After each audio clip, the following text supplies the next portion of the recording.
What's happening, everyone? Jason right here. Georgia, I want to start with something I did wrong for about 2 years. All right, I'm listening. Every time I sat down to use AI for something, I started from nothing.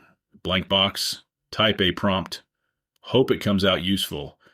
That's how most people are still doing it. Exactly. And the output was fine.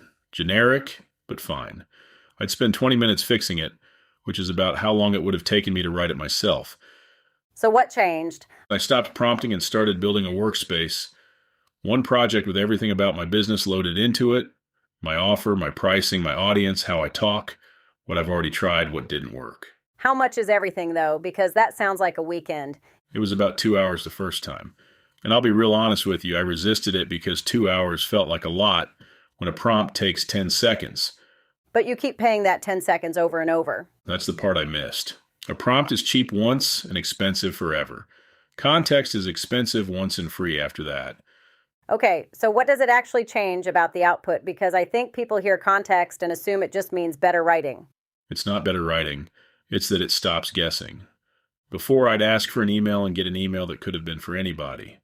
Now I ask for an email, and it already knows my offer is high ticket. It knows I don't use EM dashes. It knows the last three things I sent that audience. So you're not editing tone anymore. You're editing substance? Right on.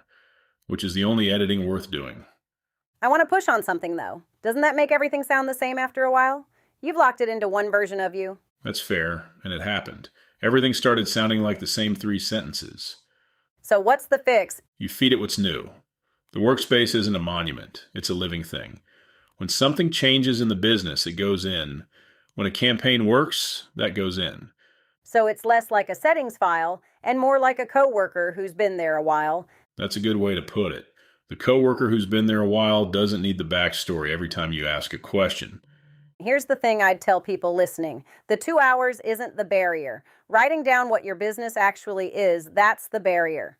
Say more. Because most people can't. They know it in their head, but they've never had to put it in words. Building the workspace forces that, and I'd bet that's half the value right there. You're onto something.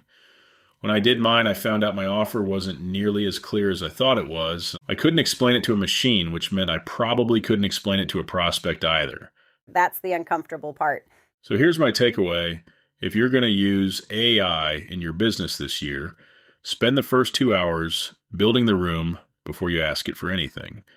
You'll get better output, and you might find out what's actually broken along the way. Solid stuff today, Mr. Wright. One quick thing before you go. If your calendar isn't as full as you'd like it to be, the problem usually isn't your marketing. It's your offer. I put together a free one-page checklist for you. It covers 12 things your offer needs before you spend another dime on ads or another 6 months on content. Head over to highticketchecklist.com and grab it. It takes about 2 minutes to score yourself, and you'll know exactly where the leaks are. Thanks for spending a few minutes with us today. Talk soon. See you in the next episode. Stay curious and stay intentional with AI in your business.